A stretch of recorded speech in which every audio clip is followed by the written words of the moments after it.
Hello everybody, welcome to Wine Family Farm. Today we are planting peas. It's kind of cold out here. It's not too bad though. It's nothing we can't handle. And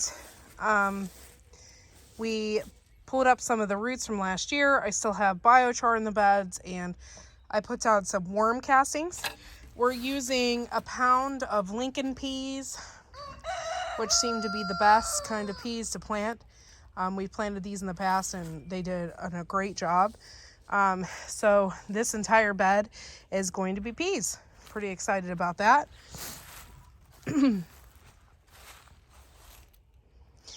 We soaked the peas overnight, not overnight. We wanted to soak them overnight, but we soaked them for a couple hours before we put them out here. Huh? Probably been about 10 hours. Okay, so it's been about 10 hours that we soaked these peas.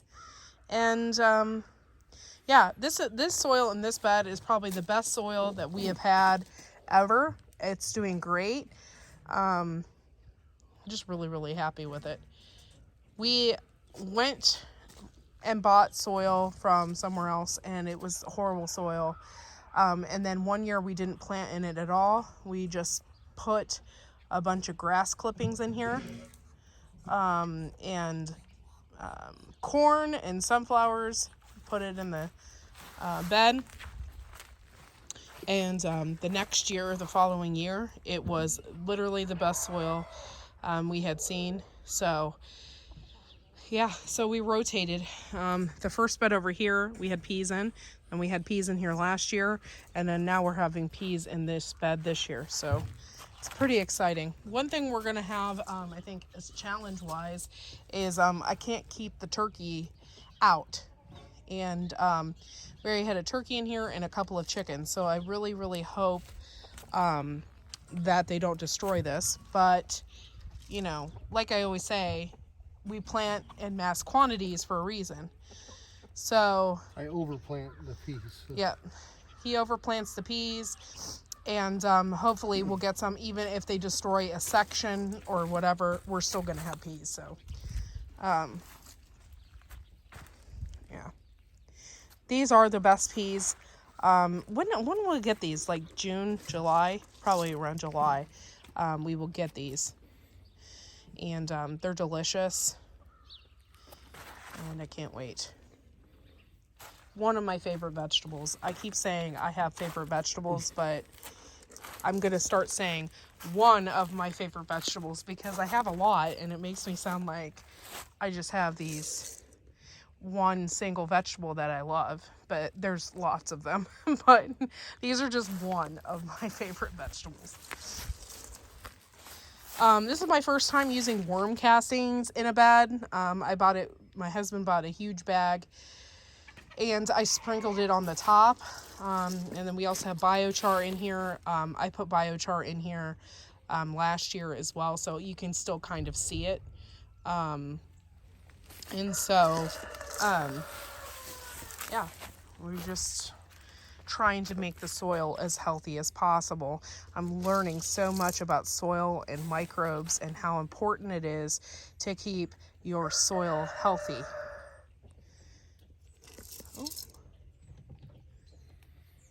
The rabbit's making a bunch of noise. Yes, my rabbit is mad at me. Flipped over its water bowl and everything else. Not very nice. I'm going to plant those over on that trellis over there. Sure. By the way, you have worm castings on your forehead. I know I do. I had to scratch my head and I got dirt on my head. But yeah, so peas are a cold weather crop, so this is probably one of our first that we're planting. I mean, of course, we have the lettuce and the cabbage in the cold frame, but this is one of our first direct sows of the year. And before, we never knew how to do this. Like, we were planting them in pea pots and then putting them in the ground, and we weren't getting a whole lot. And then we started direct sowing them, and this is like probably one of the easiest things that you can plant in your garden. And I don't know what I was thinking in the past, but we've advanced quite a bit. We've gained a lot of knowledge from the things that we have learned and stuff like that. So we're taking it to heart And yeah, so I'm also a really big fan of planting in mass quantities. So when you do that, you end up actually getting a harvest too, especially when you are doing things organically. So Overplanting is the term, I believe. yeah, overplanting is really our method when it comes to peas. Not so much in other vegetables. Like I wouldn't overplant in Carrots. pumpkins or We anything. overplant carrots and peas for sure. Yeah, carrots and peas we overplant for sure. But this soil is so cool. Just I don't know if you can see it, probably not on this camera, but it's just so freaking healthy.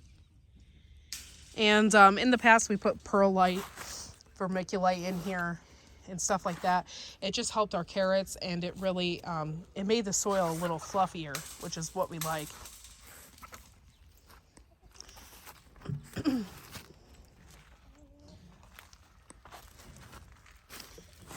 This is my first year using the worm castings, and I'll give you my honest opinion once I see things growing in it. I'll give you my honest opinion about it. Never used it before, so. I've used it when I potted up my peppers before. Did you think you saw a difference? Yeah, I mean, my peppers did good that year. I had a lot of healthy plants to plant outside.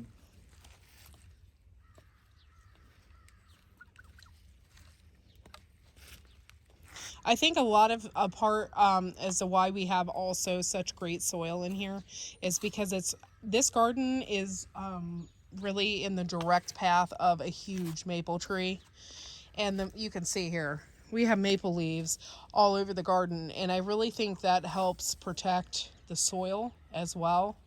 I think that has done really a lot to keep our soil moist and from blowing away and eroding away and stuff like that because of the leaves, really. On a normal, if I didn't have this tree, I probably wouldn't have leaves in my beds. In the future, I think in the fall, we are definitely going to be doing cover crops, and we're going to do it in our raised beds. I was like kind of concerned about doing cover crops because I thought it was just going to be a pain in the butt. Like I was going to have to remove them, and it was just going to be a big ordeal for me. But now that I have the knowledge to know that you don't have to rip them out, and it's not going to cause extra work for myself, and it will really help the soil and the things that we plant in the beds, we're definitely going to consider that in the future. So probably in the fall, we're going to be doing that. Did you say late September? Yeah, late September, I think. Which we'll probably still have crops in when we plant our cover crop. Yeah. Well, the tomatoes will probably still be in here and things like that, but we can cover any of the soil with that. Yeah. We're also considering, I really think it's a great idea. I think we're going to do radishes.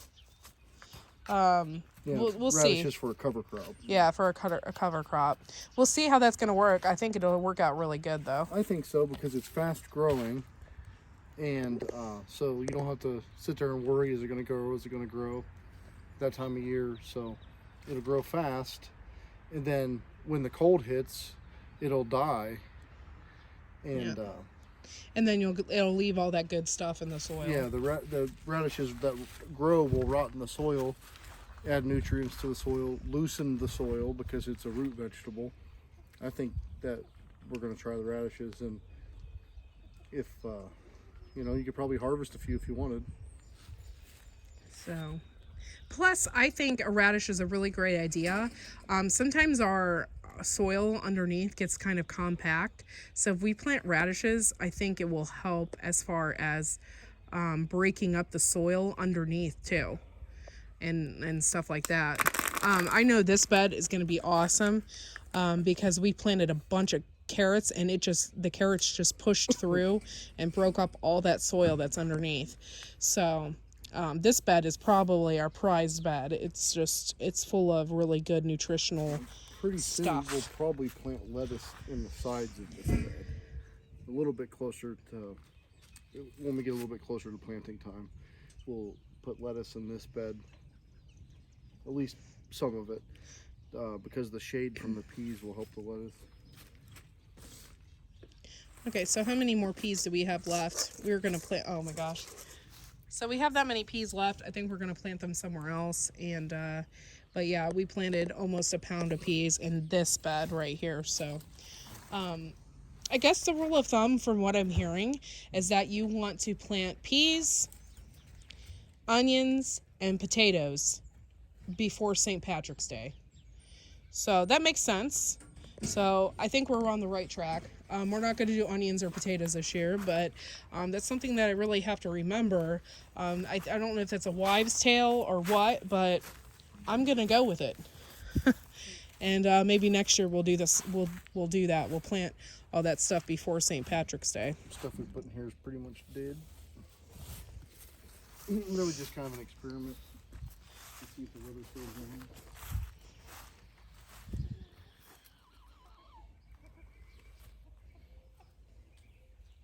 I haven't even looked in here over the past couple days, so I have no idea what our cabbage or lettuce or anything like that looks like in here. Well, from what I saw before, it's strange. The lettuce is doing better than the cabbage with the cold weather. Oh my gosh, yeah. The lettuce is doing really good. It looks like the cabbage is being burnt up or something. No, it looked like frost damage. But how is it getting the frost inside there? It's not. I'm It's just saying weird. It looked like frost damage. But Yeah, I don't know what's going on. I've watered it and everything. Look at that lettuce, though. it's doing great with Yeah. the cold weather, which is awesome. That's going to be really good lettuce. Yeah, and I would say in the next few weeks, I'll be able to clip that back and we'll have a nice I'm salad. hoping we'll actually get some actual romaine hearts to grow right there. Yeah. It's the first time we've actually planted romaine and Dude, actually separated it. We have the most horrible luck with cabbage. So if you guys have any tips for us, leave it below, because I'm telling you what, man, we just either it doesn't grow or it doesn't go to a head. So we've just had major issues with cabbage, and I don't know what's up with that. But here it looks like they got frost damage. I don't think it was frost. I But think it was just cold. Yeah, I don't But know. that's crazy that the lettuce would fare better than cabbage. But we've had some serious windstorms, and this thing has held up, which is good. Yeah, so we got this for $15 at Walmart. I had a video on this already, so check that out, guys. I'll put the link below. But yeah, it's pretty good for 15 bucks, and my husband did have to do some ingenuity to it. Obviously, we put lawn, what do they call them, lawn staples? Or landscape staples to hold it down. The strap I put And then he across. put a big strap in the center to keep it held down. So that way if the wind blows and stuff, it's not going to lift it up out of the ground. We just don't trust those landscape staples Not as much for- as we should. So. No, not for something like this, because this thing will catch the wind and be gone. So this originally, we have this here, this little half cattle panel here, is because we did put peas in here. And I planted King Tut peas. By the way, King Tut peas are so cool. If you get a chance to do it with your kids, do it, because they're just really cool and they're really pretty and they're very delicious. So that's something that you could grow with your kids or whatever. But we had planted peas here before. It just wasn't enough. And then we decided to do it in the beds. So we're going to plant the Lincoln peas in here. And we're going to have a ton to dump in here. We're just going to have a ton left over, which is fine. I'm trying to. There we go. This is also another bed that has like excellent soil in it. Chickens are watching me. Yeah. I think our major threat is just going to be our chickens and our turkeys. I don't think anything else is going to come in here. Sometimes the squirrels get at it too. Yeah, but for the most part, it's going to be chickens and our turkey that likes to come in here and dig around. So hopefully we'll be watching out the window and scaring them away. Okay, so we have extra peas. He just planted them here in the front part of the bed. And that's pretty much it, guys. I hope you learned something from this. Honestly, I only know what I know. Like, I'm not an leading expert in soil matter. However, I'm pretty pleased with what we have here and what we've done to the bed. We do want to top off our beds with some really good soil. I don't know when we'll be able to do that. But yeah, I'm just like really pleased with what we have accomplished with just the little things that we know. And I'm going to be doing some experiments with microbes and stuff like that, hopefully right before summer, or right, when we start things. I want to do stuff with spoiled milk, so I'd like to spray some of that on the beds and help the microbes. So something to think about. Thanks for watching, and make sure to like and subscribe, and we'll see you all in our next video. And come along with our journey, us on our journey. I'll show you the peas as they grow, and it's really, really, really not hard to grow peas, guys. See you next time.